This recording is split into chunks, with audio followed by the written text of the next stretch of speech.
Hey, that was mad. That was mad. Thank you so much. much. I've got to ask you, do you play instruments yourself? Yeah, so, back like earlier on when we were talking about techno and everything, I was messing around with synths. I did piano lessons, and from that I've been able to apply my theory of piano to guitar.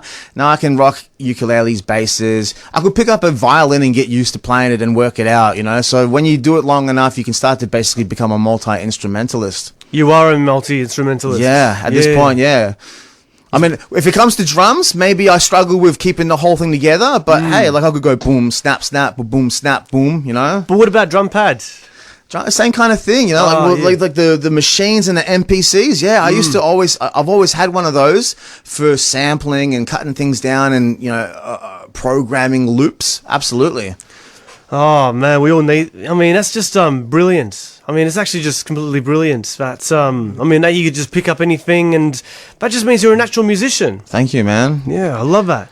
Yeah, it's good to have some, when you have the time on your hands, like, once again, if we go back to the conversation around substance abuse and 10 years on and off and consistent use, then yeah, I had a lot of time on my hands to do other things, and I just picked up instruments and just wrote songs, and yeah, so I guess there's a positive in that. There's positives in everything. I remember when I was in rehab, for my from my hit and run injury back in 2013. Yeah. I mean, the free time I had was, just writing lyrics. I've written about the typhoon in the Philippines, Typhoon Yolanda.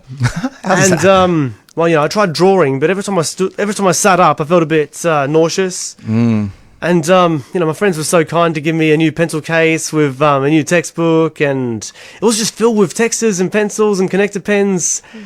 But I couldn't sit up long enough to draw because, it was a slow process.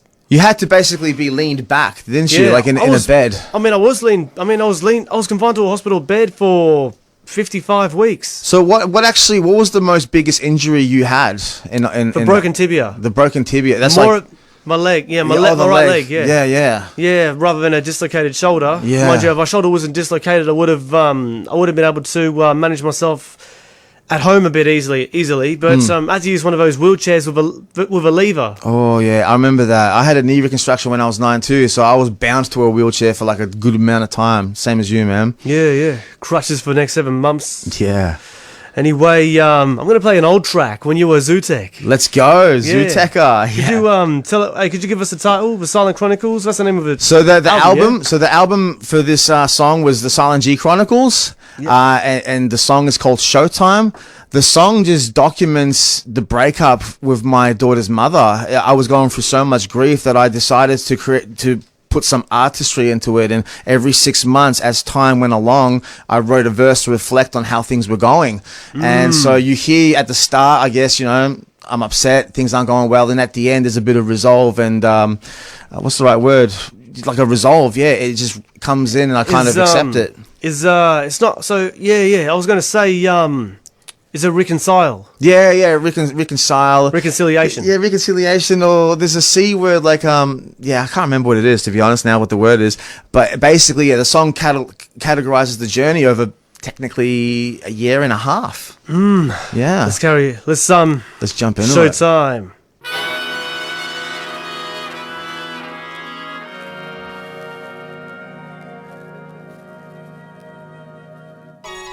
When I first heard the news, I tried to jerk myself out. A couple months later, though, I'm doing kinda well now. Even though 36 hours was hellbound, we got ourselves a little girl. Imagine how I felt now. Our relationship is going through a meltdown. What's wrong with my family? All they're trying to do is help out. And you feel lonely, you feel left out. You got a baby in your hands, see it like this is a letdown. You've been possessive, but you deserve your own label. And yeah, I worried, I thought that you were postnatal. Cause in the beginning, you couldn't have a child. Polycystic ovaries, one of the reasons for a while. It's not like we planned to have her, but when she came into my life, I was happy. But I got hit with reality, like I'm supposed to feed another mouth, but I'm clueless. Like how the hell is this supposed to happen? It's showtime. It's like I'm trying to get my mind off something. Like I'm bugging, I'll hit the stage running. It's showtime. I gotta do what I need to be able to supply anything that she needs to. It's showtime. And any man can be a parent, but it takes more than love to be a father and sustain it. My world got turned upside down. After that, I had to just change up my focus. If life is like candy, then I can't taste the sorbet. And after all the stress, I'm surprised I haven't gone grey. Sustained a stroke while I'm walking in the hallway because the blood clot got caught up in my old brain. I'm 25, I'm starting to feel like I'm an old man. Like I was 50, still working for an old man. Shouldn't I have a job of my own? Yeah, it feels like I was put in a movie and forced to role play. This ain't me, this ain't what I was supposed to be. I had a goal, I had a dream, I had a destiny. See, I don't wanna have to struggle to survive. It's pointless, these financial problems keep me up at night. So here I am with a child I never expected, with a woman who's changed, who no longer respects me. Money is scarce, I got a dozen expenses. This song right here is me trying to express it. It's showtime. It's like I'm trying to get my mind off something, like I'm bugging. I hit the stage running. It's showtime. I gotta do what I need to be able to supply anything that she needs to. It's showtime. And any man can be a parent, but it takes more than love to be a father and sustain it. I'm just happy I have music to fall back on. Absence makes the heart grow fonder. Familiarity breeds contempt. No wonder we're both over. I made a wish on the 4-leaf clover, hoping, but 4 weeks later I was all alone. Lonely, I refrained from writing this verse in the moment, cause it's been quite some time since we broke up. It's not like I'm still obsessing, cause it's old news, but it's true, time really does heal old wounds. So with a whole list of new responsibilities and priorities, having a child is the epitome. I pose the question, what is life at its essence? Cause everybody's guessing, and it's anybody's guess. But morals and values and all of the above, to teach that, I gotta be an example of it first. I see that in the past I struggle with my nerves, but these days I'm level-headed and grounded like the earth. It's showtime. It's like I'm trying to get my mind off something, like I'm bugging. I hit the stage running. It's showtime. I gotta do what I need to be able to supply anything that she needs to. It's showtime. And any man can be a parent, but it takes more than love to be a father and sustain it. Yeah, and that's life.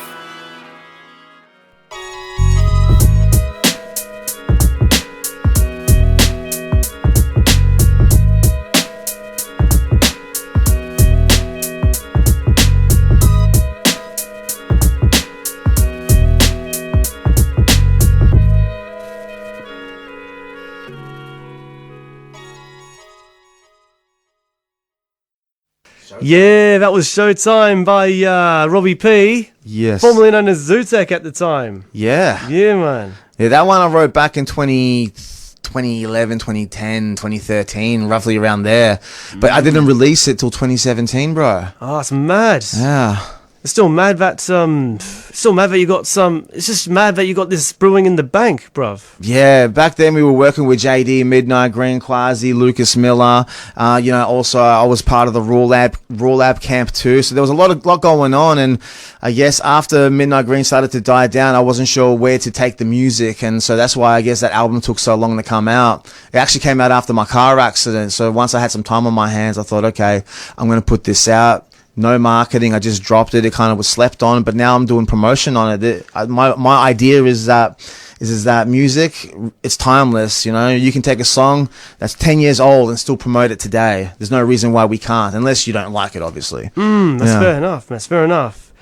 Sweet. Now I want to give you a big shout out for coming in, Robbie P, and just sharing your story. And before we do, I mean, have you got any more aspirations for the future? Where you want to go with your music? Look, my plan is to not give up.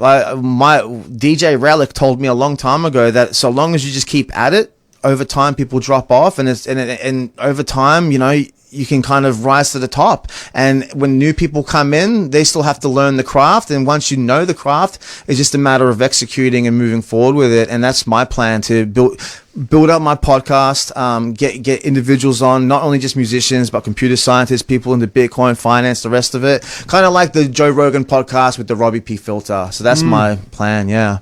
That's wicked, man. That's wicked. Anyway, we're going to begin the R&B round right about now with beautiful velvet vocals of Craig David. Let's go. And this is The Girl, featuring the one and only, also you may know him from Sully from Top Boy, Kano, K.A. Hey.